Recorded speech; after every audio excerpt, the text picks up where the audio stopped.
I'd like to acknowledge that we're hosting this session on the unceded and ancestral territory of the Coast Salish peoples, including the territories of the Musqueam, Squamish, Tsleil-Waututh Nations, and the Métis Charter Community of the Lower Mainland region. And many of you are in different parts of the province, and I ask you to reflect and think about where you are, and each time one has a territorial acknowledgement, to learn a little bit more about the place that you sit, and that's certainly with a lot of gratitude that I am here. Next slide, please. This is remarkably our first province-wide rounds of the year of 2021, hopefully soon to be remarkably different year than 2020. And we're really privileged to have Dr. Barraclough present to us on green nephrology. She's currently a consultant nephrologist at the Royal Melbourne Hospital and completed her training in Melbourne, but we had the privilege of knowing her during one of her years in 2007 when she was in Vancouver. And actually we wrote a few papers with her. And then she subsequently trained in New Delhi and then in Brisbane. She completed a PhD through the University of Queensland in 2012 and did really a variety of research enterprises examining pharmacogenetic, pharmacokinetic, and pharmacodynamic monitoring of immunosuppressive therapy in kidney transplant patients. And over the years, her primary research interests have evolved, and they've included individualization of immunosuppressive therapy in kidney transplant, Indigenous Australian kidney health and disease. But most recently, and perhaps germane to today, her attention is really focused now on environmental sustainability within healthcare and the intersection between planetary and human health. She's the current chair of the Victorian Nephrology Environmental Sustainability Special Interest Group and the Australia-New Zealand Society of Nephrology Green Nephrology Working Group, and she also is a committee member for the Victorian branch for Doctors on the Environment. And so I can think of no one better to help get us off to a start in this new year, thinking about sustainability and green nephrology. And perhaps it's also apropos that we did not fly her all the way here to give us this talk from Melbourne, but in fact are doing it visually. So Katherine, thank you very much for joining us on what I know is still Australian holiday season. Thank you very much for helping us kick off our year. Over to you. Thank you for that introduction. I'll just share my slides.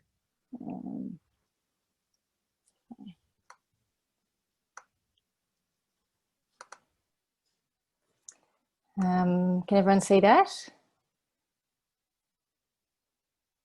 Yes, we can. Yes, sorry, I was on mute, but yes, we can. On mute. So thank you very much for that introduction and for the opportunity to speak. I really do appreciate it and think it's fantastic that there's interest in this topic in British Columbia. So these are my disclosures. And I would also like to acknowledge the country that I'm on. It's tradition in Australia also to pay respects to the traditional owners of the land. And I'm giving this talk from my home, which is on Wurundjeri country. The traditional owners are the Wurundjeri people of the Kulin Nation. So I would like to pay my respects to them.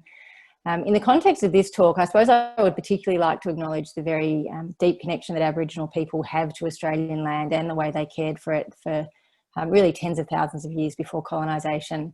And my view is that there really is just so much that we can and really must learn from them about environmental stewardship, and really from Indigenous people the world over. I'd also like to acknowledge the context in which we're all meeting. On the one hand, despite all of the bad news that is out there at the moment, we really are living at a time of incredible prosperity. The world as a whole is actually now more peaceful than it has ever been. And humans collectively, the current pandemic aside, are healthier and wealthier and more secure than we've ever been. But we've got to the point that we're at now by, I think, nothing short of putting relentless and unsustainable pressure on our planet. And I think that in many places we really are starting to feel the consequences of that quite keenly. Australia last summer was one of those places. We lived for months through the most catastrophic bushfires on the historic record. The fires occurred here in the context of really record-breaking drought, very dry bushlands and soils, and then record-breaking heat, all of which were conditions that were aggravated by climate change. The bushfires were nothing or caused nothing short of ecological devastation, and really entire ecosystems along our east coast are unlikely to ever recover. There were also very substantial physical and psychological or psychological impacts on really large proportions of the Australian population. And then as we started to recover from the fires, the current COVID-19 pandemic arrived, obviously impacting people everywhere, really the world over. And while I think for most of us, the pandemic appeared to come out of the blue, if we'd been paying a bit more attention, we probably could have or should have expected it. There is very clear data to show that zoonotic diseases, that is diseases that pass from animals to humans, the incidence of them has been climbing over time. And also clear data to show that this rise is quite closely linked to the ever-increasing impact that we are having on natural systems. As we degrade forests and clear natural habitats, as we exploit animal species, we increase contact between humans and animals, and therefore the risk of cross-species infection transmission. I suppose my feeling, and I think it's shared by a lot of people around the world, is that we really are at a point now in history where we need to think very urgently and very broadly about different and I suppose better ways of doing things. And this rethinking needs to occur at all levels of society and across all sectors, but that includes the nephrology sector. And so this is largely what I will focus on in this talk today, how we might start to do things differently from within nephrology. Specifically, I will first talk about the impact that kidney care, particularly dialysis, has on the environment. Following this, I'll talk about opportunities that exist for improvement. And this includes discussing examples of where people and organisations have already started to make some really great changes. And then lastly, I'll talk a little bit about the path that we've been taking in Australia and New Zealand over the last few years in an effort to address the environmental profile of the care that we deliver. And then I have left plenty of time at the end for discussion, because it would be really great to hear some thoughts from all of you about this as I suppose an area, what might be going on in Canada and potential for activity in the future. So the environmental impact of kidney care. So really most of the data that we have available about the environmental impact of kidney care relates to hemodialysis. As a therapy, hemodialysis firstly produces vast amounts of waste, and it's also a very water and power hungry therapy. If we try and put some figures around this, what we know from relatively limited study is that each dialysis treatment generates somewhere between 1 and 8 kilograms of predominantly plastic waste, with this quite wide range being a consequence of the different dialysis machines and consumable sets that are in use today. Each treatment uses somewhere between 6 and 20 kilowatt hours of power. As a comparison, the average Australian 4-person home uses about 18 kilowatt hours per day. So, that short dialysis treatment for one patient uses as much as that home. In terms of water, each treatment uses about 500 litres of water. In the city where I live, each person is thought to use about 140 litres a day. I think in Canada it's a bit higher at about 200 litres a day, but still substantially less than is used for each dialysis treatment. Hemodialysis is also incredibly carbon intensive, and what this means is that overall it's responsible for very substantial greenhouse gas emissions. It has actually been suggested that hemodialysis may in fact have the highest resource usage and carbon emissions profile of all medical therapies on a recurrent per capita basis. And this is because of all this resource use, then the fact that these treatments happen frequently and they happen over many years. Peritoneal dialysis uses less power and water than hemodialysis. On the face of it, it uses less water. I suppose what's important to realise about peritoneal dialysis is that the fluid comes packaged in plastic. We don't know how much water is actually used to produce that pure fluid in the long run. Also, that fluid is packaged in plastic, which itself has a very substantial water footprint. PD is also responsible for more waste generation than conventional thrice-weekly hemodialysis because of all the plastic and because it's a daily therapy. Added to this, peritoneal dialysis fluid, because it comes pre-packaged, needs to be transported across and between countries from the place that it's manufactured to the point of care. And what this means is substantial transport-related emissions. There has been incredibly limited study of the carbon impact of PD, but because of the plastic use, the waste generation, the transport of fluid, it's generally thought that probably the carbon footprint is not going to end up being much better than that of hemodialysis. In Australia currently, we're in the midst of a study trying to definitively assess the comparative impact and also the impact of home-based hemodialysis as compared to in-centre hemodialysis. So we have two therapies that are very resource intensive and carbon intensive at baseline. To add to this, there is ever increasing demand for them, with projections suggesting that by the end of this decade, we will have over 5 million patients around the world receiving some form of renal replacement therapy, as compared to about 2.5 million in 2010. I think it's fair to say that many countries, including both of ours, have considered the financial implications of this growth, how we're going to afford this, but I think far fewer have considered the very dramatic increases in resource consumption and carbon emissions that will also come along with it if we don't change the way we do things. To return to the big picture for a moment, outside of nephrology, I suppose it's important, I think, to think about why it's a problem for us to keep using up the world's natural resources. And I think the answer to this is very simply that if we don't, they will run out. I'm not sure whether anyone here has heard of the notion of Earth Overshoot Day, but I think it's a concept that illustrates this point really clearly. What Earth Overshoot Day is the calendar date on which humanity's consumption of the planet's resources, so things like carbon and food and water and timber and fibre, exceed the Earth's capacity to regenerate those resources in that same year. So in 2009, Earth Overshoot Day occurred on July the 29th. And I think quite importantly, as you can see from the graph in this slide, every year the overshoot appears to be occurring earlier than in the previous year. What this data tells us is that currently we need about 1.75 planet Earths to sustain the way we live when we only have one planet Earth. In Australia, Canada, the US, we actually need closer to 4 to 5 planet Earths to sustain the way we are currently living. This is essentially like putting $1 in the piggy bank each year and then withdrawing double or more of that. It is an absolutely unsustainable equation. And to state the obvious, now, the problem with the other issue with dialysis, carbon emissions, is that if we continue to emit carbon at the rate we are now, we are going to see ever increasing climate change. It is already escalating. It will become an increasing problem. I'm sure most will have seen these graphs many times before, so I won't discuss them.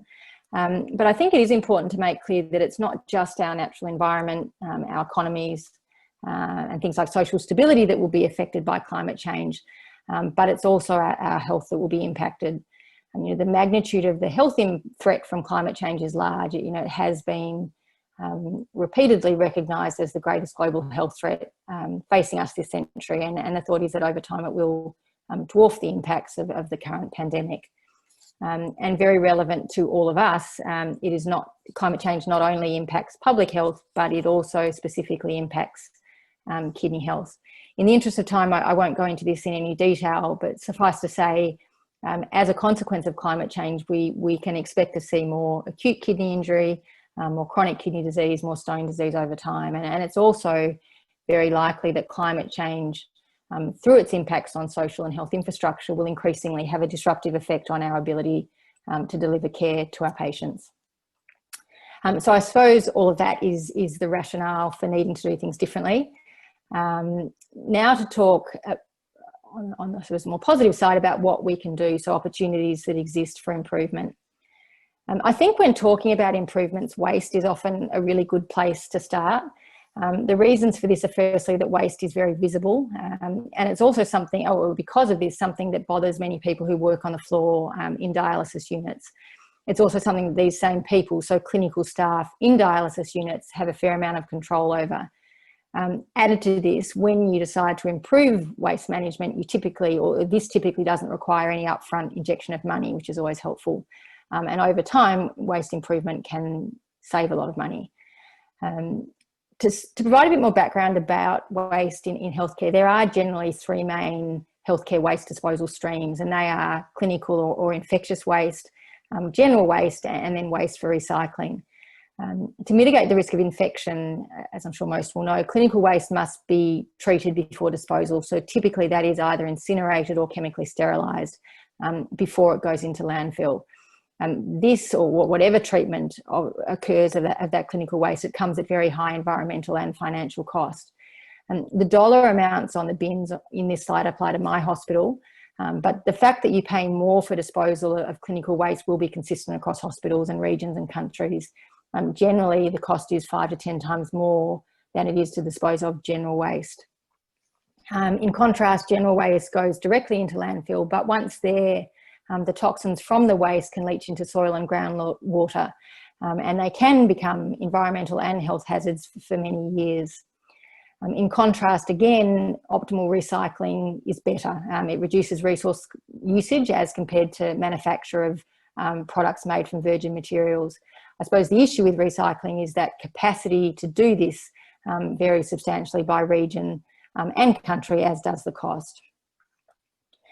So effectively segregating waste into the correct waste stream is really, I think, the key first step in reducing the environmental and financial burden of hemodialysis waste disposal.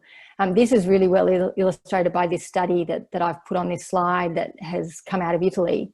What this group did was look at waste arising from 3 different dialysis machines and disposable sets. And what it showed was that by simply emptying residual fluids from receptacles and then directing all waste into the appropriate stream, they could save up to 7 kilograms or generate 7 kilograms less clinical waste per treatment, as compared to just being very careless about waste management. They also showed that this saved on average €10 or $13 per treatment, and this occurred with very little extra staff time, so about a minute extra for hemodialysis and 2 minutes for hemodiafiltration. The authors went on to do some very rough approximations, and what they decided was that if waste could be optimally managed in the way that they managed it in this study across dialysis facilities worldwide, savings in the order of €3 billion or $4 billion could probably be realised annually, so really substantial savings. This is some data from a waste improvement initiative that was undertaken in one of the satellite hemodialysis units attached to the kidney care service that I currently work for. There was a really motivated nursing team in this unit who were concerned about waste, and so back in 2011 they started a waste project where they began with performing really comprehensive waste audits, and there are some photos there that came out of that audit. And what they showed was that there was very substantial baseline contamination of clinical waste with non-clinical waste. So what the nurses were essentially doing was taking everything off the machine that they used and putting it in the yellow bags, which are our clinical waste bags. From there, they went to a lot of effort to investigate all possible recycling opportunities, and then to ensure that staff, all staff and patients in the unit were educated about best practice waste management. One of the posters they created to put around the unit is also on this slide. They continue to undertake regular audits of waste and to provide regular feedback on progress to staff and patients. Through this, they succeeded in substantially decreasing the amount of waste going into clinical waste bins from about 2.5 kilos at the start of the project to 1.5 kilograms by 2017. So this was a 36% reduction that they've managed to sustain over time. And what they've shown is that over the period of this project, they've accumulated savings somewhere close to $50,000 Australian dollars. What this unit also showed, though, was that despite all of this effort, they still, and doing things as well as they possibly can, they still produce close to 15 tonnes of clinical waste annually. But there is potential that in the future, we may not have to incinerate all of this waste and send it to landfill as we do at the moment. There are now machines in existence that can sterilise and shred clinical waste at the point of care. What you get then is a sterile end product that can be disposed of as general waste at substantially reduced cost, or even more importantly, potentially be reused. There's one of these machines in the picture on the slide, and we've recently had this machine installed in a local dialysis unit. And it's being used to steam sterilise all of the plastic clinical waste arising from dialysis procedures in the unit. Associated with this, a trial is underway examining the utility of combining very small amounts of this dialysis waste by weight into concrete. So it's shredded, sterilised dialysis plastic into concrete, and it's a collaborative project between us and a group of engineers at a local university. Preliminary results from this work suggest that when you do add this plastic into concrete, it may reduce water penetration and therefore corrosion of the concrete. In turn, this looks like it will probably improve the long-term quality and durability of the final product. It's early days in the engineering work, but I think really exciting results so far. So moving on to power, there are, I suppose, currently limited options for reducing power consumption by hemodialysis systems. Until we have more efficient systems available, it will remain a power-hungry therapy. But at the same time, the impact of electricity usage on the carbon footprint of hemodialysis is dependent not only on the energy requirements of the hemodialysis systems, but also on the fuel sources or technologies used for electricity generation. A study from a while back in Australia demonstrated that in the state of Victoria, where I live, where we're heavily reliant on brown coal for electricity, about 20% of dialysis emissions were attributable to electricity. In contrast, if you go to Tasmania, another Australian state, where electricity supply is mainly from hydro sources, the contribution of electricity to total emissions is down much lower at about 5%. My understanding is that in British Columbia, you have a high penetration of hydropower too, which means that probably the contribution of electricity to your total hemodialysis emissions is around 5% as well. I suppose on the one hand, what this means is there is less of an environmental reason to focus on electricity usage, but at the same time, wherever you are, you have to pay for electricity. And I also think that the more self-sufficient a health service can be from an energy perspective, the better it generally is for them.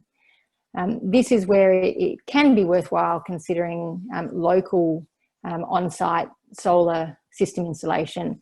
In Australia, there is increasing installation of solar arrays on the roof of standalone hemodialysis buildings. These buildings or these services are really ideally placed for this because they generally operate in the daytime when the sun is out.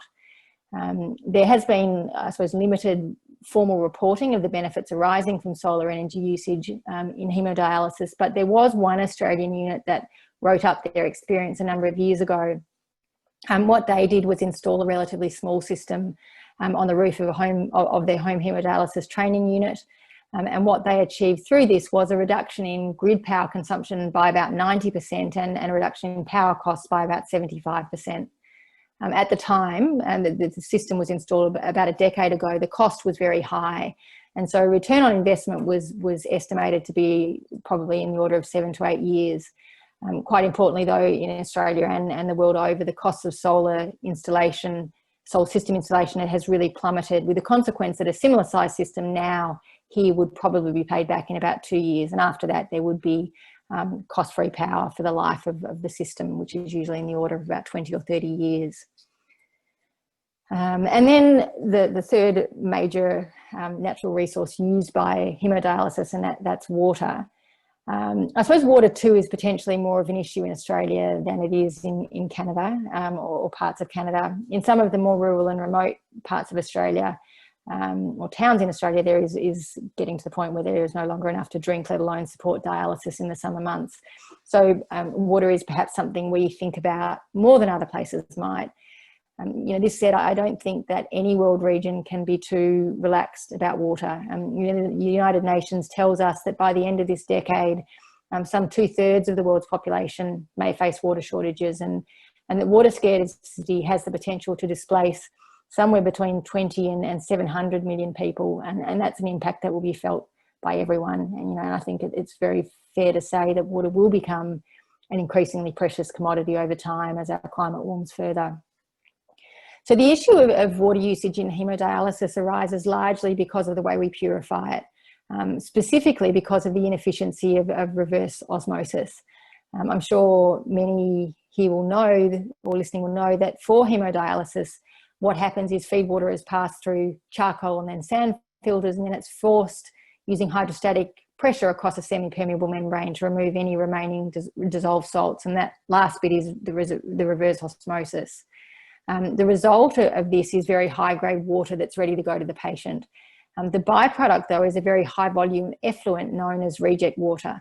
And what happens to this water is it typically goes to the drain or the sewer. In a so-called standard hemodialysis session, which in Australia occurs over 5 hours with a dialysate flow rate of 500 mils per minute, about 150 mils of water will end up, purified water will end up going to the patient, but double that amount, or 300 litres, gets discarded as reject water. You add into that the amount of water required for pre-dialysis priming and the post-dialysis rinsing and the sterilisation of machines, which can be about 100 mils or more. And we get to that figure of 500 litres per treatment that I mentioned earlier. There has been some improvement in some of the more modern hemodialysis or reverse osmosis systems, with these now having the ability to recirculate, firstly, any unused permeate back to the reverse osmosis pump to be reused, but also to divert a proportion of the RO reject water back to the inlet to be put through the pump again. In fact, some of the best RO systems available now have the ability to recirculate or save up to about 80% of that reject water that would otherwise go down the drain. With these systems, the water save factor, or the amount of water that you choose to recuperate or reclaim, is a preset that can be altered by the technician. But there is a problem with this, and that arises because, as a general rule, water wasting by setting a low water save factor is actually beneficial for the function of the RO unit, and it will extend the life of the RO membrane. If you choose to save higher amounts of water, this will increase the likelihood of organic fouling, so dirt clogging up the pores of the membrane, or scaling if a softener is not used. And what the industry groups that supply these machines tell us is that saving anything more than 50% of reject water really should only occur if there's softened, non-fouling feed water, or where it's cheap to replace the membrane. The other issue is that while these more modern, efficient RO systems are capable of reducing water usage, they are very expensive. And what this does is preclude many hemodialysis facilities from purchasing them, even when they're at the point of needing to upgrade older systems. And I think it's also worth making the point that even with the most efficient systems, the nature of reverse osmosis as a water purification method means that water usage will always be high. This is a photo of a Gambro CWP 800 RO system that was installed in one of the units, HD units I work in, back in 2017. It incorporates all of the best water saving features available. Water quality in my area and the cost of membranes are such that it's feasible to set that water save factor at about 67%. But even with this, we use in our 15-chair unit about 300 litres of water per treatment. That comes to about 9,000 litres a day, or close to 3 million litres of water a year. So, we still, even with the best of the best in terms of equipment, have a problem. So this brings in another thing to think about, and that is potentially reusing any reject water that is not recirculated. And I think here we need to remember that this is not in any way tainted water, but in fact highly purified, microfiltered and softened tap water that does not come into contact at any point with either the dialyzer or the patient. Most of the published experience with reusing this RO reject water actually comes out of a single kidney care service in Australia that over a decade ago now installed water saving infrastructure in a hospital-based hemodialysis unit. What this infrastructure consisted of was a holding tank into which the reject water flowed, a pump and pipes to get that water from there up to 2 large storage tanks on the 7th floor of the hospital building, and then more pipes to carry the water as needed to the sterilising department, to steam sterilise equipment, to toilets in the hospital, and then the remainder being piped out to the hospital gardens. The same service around the same time installed 2 large tanks at one of its community hemodialysis facilities. This water was made available for free collection by schools and playing fields and city parks and gardens. And then lastly, the same service applied these principles in the home setting with, what they did was they would install a tank and the necessary piping and a pump when they installed home hemodialysis equipment into patient homes. And what this did was allow home patients to use their reject water in their laundries and toilets and gardens. And to some extent it offset the increased water costs that they incurred from dialysing at home. Since then, there has been a limited number of other reports of dialysis units capturing and reusing reject water. One of these reports comes out of the UK, and I think it illustrates the benefits that are possible when this sort of infrastructure is incorporated into a new dialysis unit build, what this service showed was, or described, was a recouping of the implementation costs within just a few months of the unit opening. After that, they saved on a recurrent basis about 4.5 million litres of water and 10,500 pounds each year thereafter. There is also data from a number of different countries that has shown that retrofitting water conserving equipment to existing RO systems can also be financially viable and even profitable. Although to some extent this will be influenced by the ease of installing the necessary pipework and tanks into existing buildings, and also the opportunities that exist within those buildings for reuse of the reject water. And one thing I think that's worth noting is that it is very simple methodology to recuperate reject water, but despite this and the potential for both water and cost savings, I'm not aware of legislation in any country that requires consideration of this sort of infrastructure in new hemodialysis services. I really think this should be a mandatory requirement for all new hemodialysis builds. So moving on now to peritoneal dialysis. As I mentioned at the beginning, water and energy usage are lesser issues than they are in hemodialysis. Waste, though, is a major issue with both therapies. The difference for PD being that it is almost an entirely home-based therapy, which means that any improvement initiatives must centre around the home. In Australia, Baxter Healthcare, which is one of our major suppliers of PD consumables, began a number of years ago collecting and recycling empty PD fluid bags and their coverings, and also cardboard boxes from the homes of PD patients when supplies were dropped off. So what they would do is they would give patients the bins that you can see in the photo or in this slide, and then they would collect these bins when they dropped off their new equipment for the next month. The stickers on this slide are those that are placed on the bin, showing exactly what can go into them. This has proved to be a really popular and fantastic program. There is the obvious environmental benefits that come from the recycling, but the patients also love it. I'm sure it's the case for your patients as well, that many really struggle to deal with the volume of waste that they generate at home. We're given one curbside bin that we're allowed to fill each week, and many patients exceed that when they're on peritoneal dialysis. So having the waste collected is fantastic for them. It's also, I think, been a major win for Baxter, because there are units that like this program so much that they've opted for Baxter as a supplier over the other major competitor. An additional area of impact for peritoneal dialysis, as I also discussed at the beginning, relates to the transport of dialysis fluid from the point of manufacture to the point of care. While I think the environmental burden that this transport imposes remains to be quantified, there has already been a potential solution identified, and that is specifically point of care dialysate generation.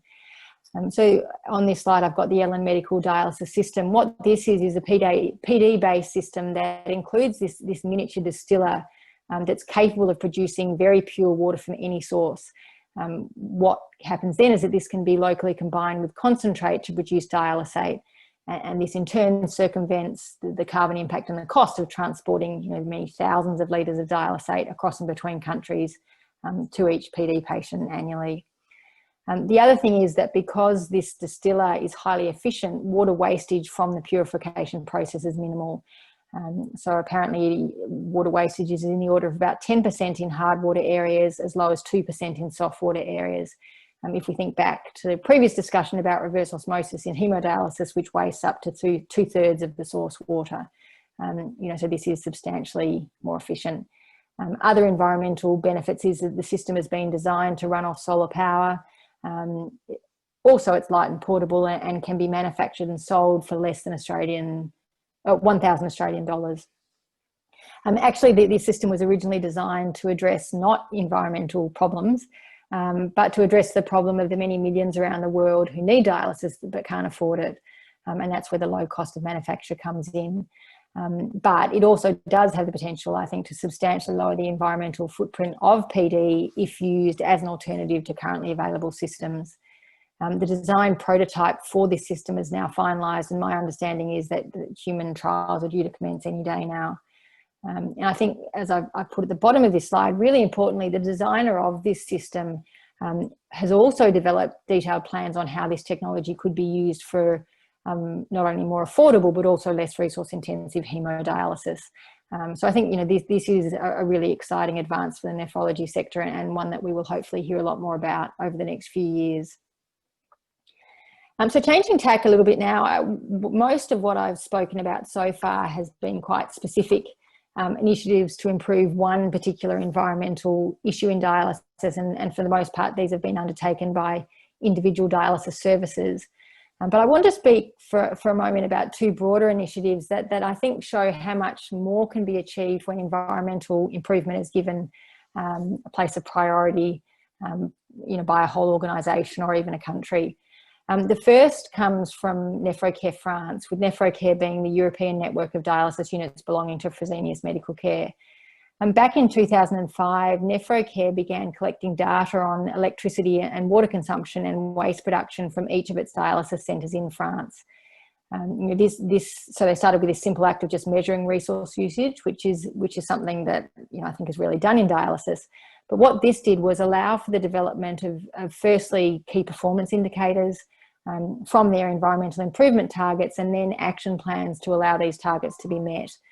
What happened over the subsequent years was that they saw a range of changes in dialysis units as the action plans were implemented. So things like dialysis machines and RO systems were upgraded to more power and water efficient versions. Energy efficient lighting and motion sensors were installed in units. Staff were educated about you know, better waste management. And the end result was that over a 13-year period ending in 2018, power, water and water consumption and waste production across these units declined by something in the order of 30 and 50 and 40% for each of those three resources respectively. Over that same period, the yearly number of dialysis sessions actually doubled. So this really represents you know, very impressive decreases in resource usage. Economic data was not presented in the write-up of this initiative, but I think it's probably reasonable to assume that the reduction in resource usage that was seen has led to cost savings. The second initiative I wanted to mention was the UK Green Nephrology Programme. This was a program that was established back in 2009 within the UK NHS Sustainable Healthcare Programme, so sort of a nationwide program that the government put in place to improve the environmental profile of healthcare generally. One of the first things this Green Nephrology program did was survey all UK dialysis units to establish a baseline for environmental practice. The program then went on to do a whole range of other things. It drove environmental research. It identified sustainability champions in over 80% of local renal services. It launched a Green Stars initiative, which was a program to encourage and recognise local environmental efforts within dialysis units. It also engaged and worked with stakeholders at the local level to facilitate and test a whole range of innovations, including infrastructure projects, so things like RO reject water reuse, lighting upgrades, etc., process innovations, and also model of care innovations. And what they did was subsequently estimate that if the successful infrastructure projects that were tried were to have been replicated in about 30% of UK dialysis services, and the process innovations in about 60% of services, probably what they would have seen was savings in the order of 100,000 tonnes of greenhouse gases, about 450 million litres of water, and 7 million pounds annually. You know, I think that again, what this does is demonstrate just how much environmental improvement activities and cost savings can go hand in hand. You know, if you conserve resources, you typically save money in the medium term. Unfortunately, the introduction of austerity measures in the UK impacted the resourcing and functioning of this program, such that much of the really impressive progress made has since stalled. But despite this, the achievements of the program, which I think really importantly included marked culture change within the UK nephrology sector, really do make the program an exemplar for others to follow. And lastly, I thought I'd talk a little bit about what we've been doing in Australia and New Zealand over the last few years. You know, as you may have gathered from some of my slides, the concept of green nephrology has been around in Australia for really quite some time. But this was all really the result of a single nephrologist who about 2 decades ago started thinking and speaking and writing about it. You know, it was his unit that pioneered the idea of reject water recycling, and it installed solar panels on the first hemodialysis unit roof, etc. But there wasn't really any sort of broader uptake of these ideas until a few years ago, when an environmental working group was established within the Australian New Zealand Society of Nephrology. The purpose of, sort of the express purpose of this group was to foster and promote and support environmentally sustainable kidney care delivery across Australia and New Zealand. Members of the working group included representatives from the ANZSN, which is our sort of key or peak nephrology body in Australia and New Zealand. These members are largely nephrologists, but there were also group members who were representatives from the peak renal nursing and consumer bodies in Australia and New Zealand. You know, and I think this has been really important. Obviously, nurses and technicians are the main people on the floor in dialysis units, so you know, that they must be and often must be part of any environmental initiatives, and very often will be the ones that lead them. For obvious reasons, patients and carers should be involved in any major initiative involving their care. The buy-in from the three peak renal bodies at the outset, I think, sent a very clear message when we started this working group that to the whole nephrology community, that environmental sustainability was now something that was being prioritised by our society and sector. What we did as a working group, one of the members of our group designed a nice leaf logo on this slide. That was the very first thing. But we then went on to look at what we sort of saw as low-hanging fruit, or sort of it started with lots of relatively small but achievable projects. We developed a position statement. We then developed environmental research prizes to be awarded at our ANZSN annual meeting, and also the annual nursing meeting each year. We developed educational symposiums and workshops that have ever since been incorporated into each of our annual meetings. We made sure that we drove a shift to largely virtual council and society meetings. We developed a sustainable conference guide, and also introduced a range of really quite formal requirements for the organising committees of all of our society meetings. Last year, following on from all of that, we released a more detailed strategic plan that outlines all of the activities that we plan to undertake going out to 2022. A few of the key things that are contained within our plan, you know, one of the things that I'm sort of particularly enjoying at the moment is we're in the process of working with an environmentally sustainable design company that includes, you know, architects and engineers, etc., to develop a blueprint and a set of guidelines to support the building of optimal environmental performance dialysis units. You know, in Australia, and I'm sure it's the same where you are, we have new dialysis units being built all the time, and most often very little thought is given to the environmental performance of those buildings. Our plan is that once this blueprint and guidelines have been developed, they will be incorporated into the Australasian Health Facility Guidelines, which detail the operational and facility requirements of dialysis services in Australasia.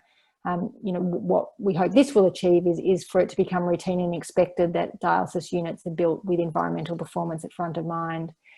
We're also developing a green nephrology website that we hope will be used as a resource by individual dialysis units wishing to undertake improvement projects. We also plan to develop a Green Star accreditation program that will be modelled on a very successful past program in the UK. We are not the only society taking this sort of thing on. The ERA EDTA is doing some really fantastic things, and so I think is worth mentioning. This society also formed a Green Nephrology Committee or working group a number of years ago, and the table on this slide is from a 2018 publication that details the range of commitments that the ERA EDTA has made in this space. I actually received 2 emails just over the last few weeks from the ERA EDTA. The first was advertising a webinar on how to achieve green excellence in dialysis. The second was advertising the ERA EDTA's next annual scientific meeting, the theme of which I was very interested to see was healthy environment, healthy kidneys.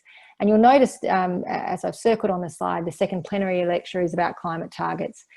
So very clearly bringing the issue of climate change into view for the European nephrology sector.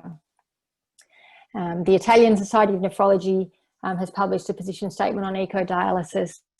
And in Brazil, a call to action has been made by the National Kidney Society to the nephrology community. So, you know, things starting to happen in a range of places around the world. And so these are my very last few slides. I just want to talk for them briefly about the notion of environmental advocacy. You know, up until now, I've talked about things that we could potentially do within our own sector to address the impact of the care that we provide. But there's also a role that we might, I think, choose to play in addressing environmental issues outside of our own sector. You know, health professionals have really a very long and proud history of taking action on both the social and political stage against issues that threaten human health and well-being. You know, there is very much, I think, a place for us to continue this tradition in speaking out about the health threats associated with climate and other forms of environmental change.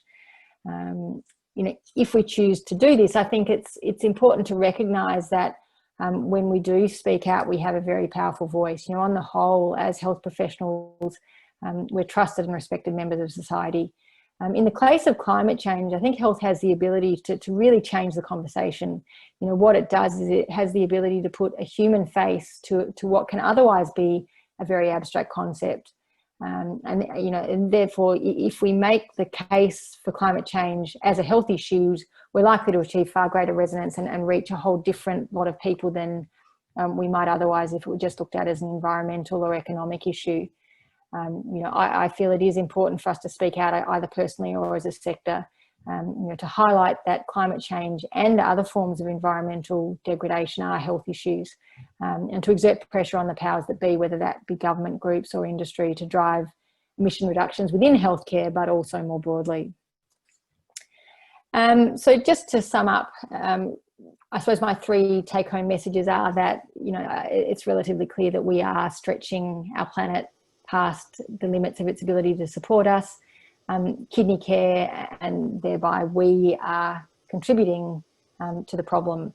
But at the same time, there are many opportunities for improvement, and I think already some really great examples of positive change that have already occurred. Exactly where to start for those that feel so inclined. I think a very simple thing to do first up is to simply spare some thought for the back end of care. You know, in addition to thinking about things like dialysis adequacy and hemoglobins, you know, we need to start thinking about our resource usage and waste and carbon pollution. You know, even if most do nothing else from this, what it means is that there will be greater understanding and hopefully a greater willingness to accept and support change when others try and drive it. For those that do have the desire to drive change, what I've found is that the best first step is finding a friend or a few friends to do this with, depending on the environment you work in. You know, some of this work can start off as a bit of an uphill battle, and so you know, you're more likely to persevere and to enjoy it if you've got others to do it with you. You know, form a group within your own unit, collectively work out ways to raise awareness, discussions or presentations at unit meetings, audits to measure resource usage and actually show the impact of the care that's being provided. And then think about options that exist to implement some of the already tried and tested solutions. You know, could reject water be recycled in your unit? Could you put solar panels on the roof? What sort of job are staff doing with waste segregation? You know, similarly, think about establishing a similar group at the provincial or national level to work on awareness raising and generating broader sector-wide change. And then lastly, think about opportunities to advocate for broader change, using in this, as I said, both the power of our positions as health professionals and also the power of applying a health lens or a health message to this conversation. And that's all I've got, but very happy to take any questions if anyone has any. That's great, thanks, and thank you so much. And there are a couple of questions.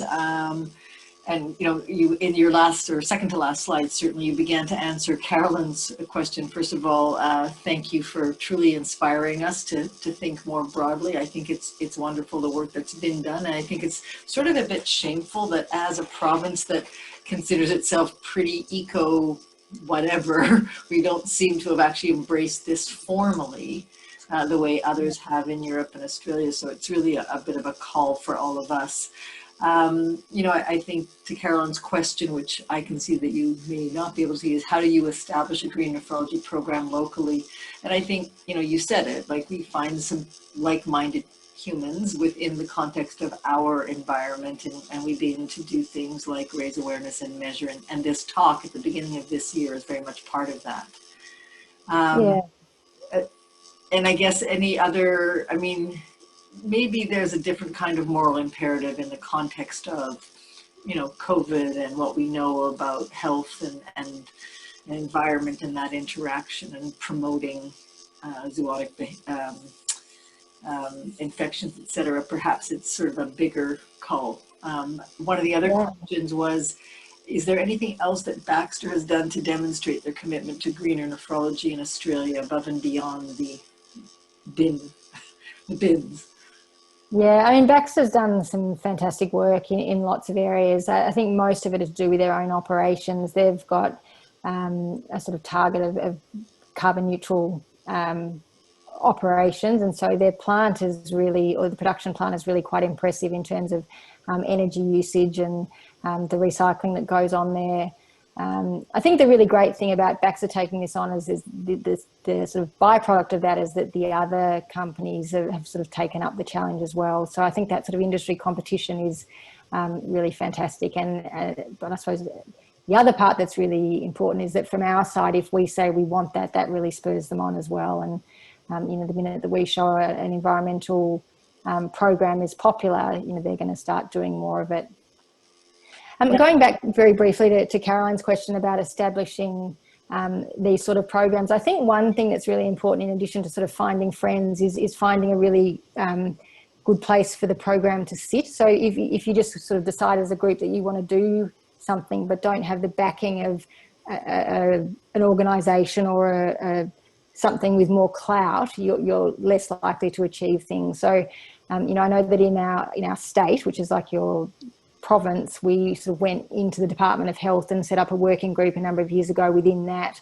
Then we went to our society and sort of wrote up a formal proposal and said, this is the problem, this is what we want to do, will you back us? And then once they provide backing, it just mainstreams it all a lot. And I think you end up supported by the infrastructure of that group rather than battling it alone. So, you know, I think finding others to do it with is really important, but then also finding, you know, where to do it or who can support you in that is also really important.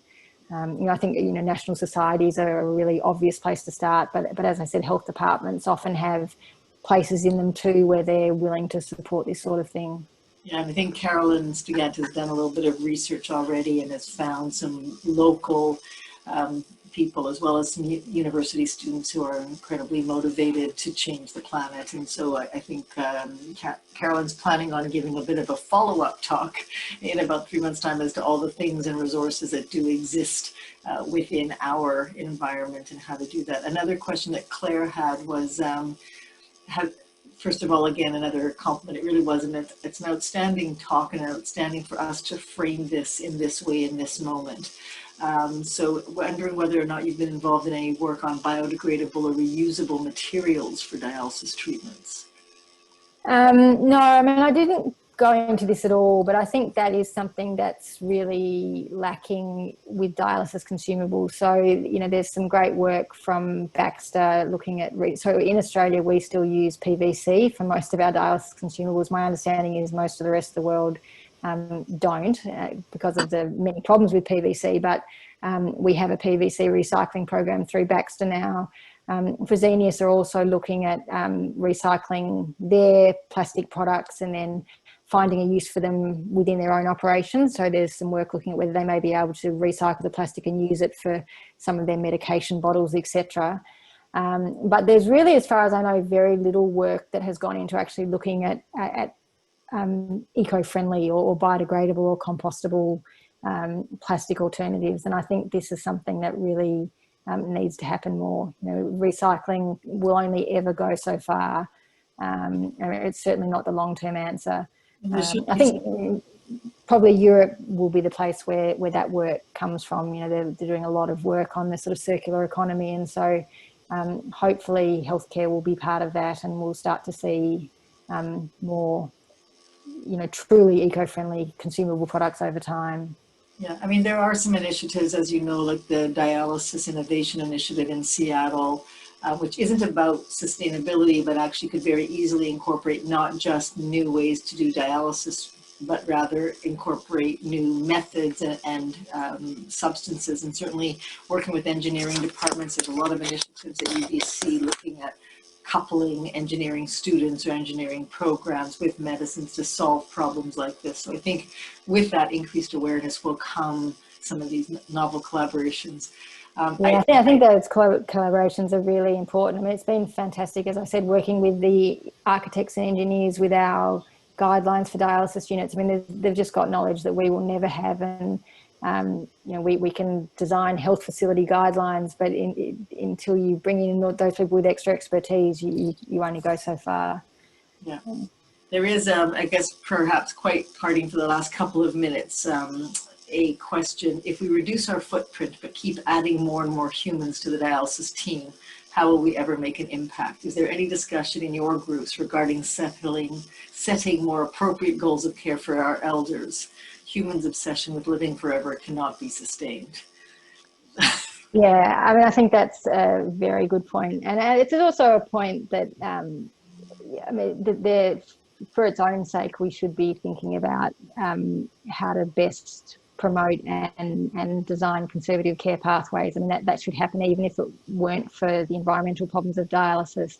But I know that, you know, I'm sure it's probably the same the world over, that the default is often putting a patient on dialysis and thinking later. And certainly from an environmental perspective, not doing that is important. I think the other really important thing, I'm not sure how it works with your health system, but the way it works in Australia is about 2% of our healthcare budget goes into primary and preventative care, and the rest goes into tertiary healthcare. And if we could stop a few patients smoking and, you know, control weight and obesity and not even get the kidney disease in the first place, you know, the flow and environmental benefits would be much better than anything we could probably do, you know, within the nephrology sector. So, you know, you've got to deal with the end of the line care that we provide. But I think this idea of sort of broader advocacy to push for preventative and primary health care, and you know, to talk about the issues with all the non-communicable diseases that exist from an environmental perspective is really important as well. Yeah, and as you point out, I mean, it is a continuum, isn't it? I mean, it's not about one thing is going to solve this problem, but I think in concert, each of these things properly addressed and consistently addressed will actually help us. And I think that last question was certainly intended not to have a right answer or about elder care, but I think we've done a fair job here in this province. 25% of our people attending clinics are opting and staying along the trajectory of no dialysis.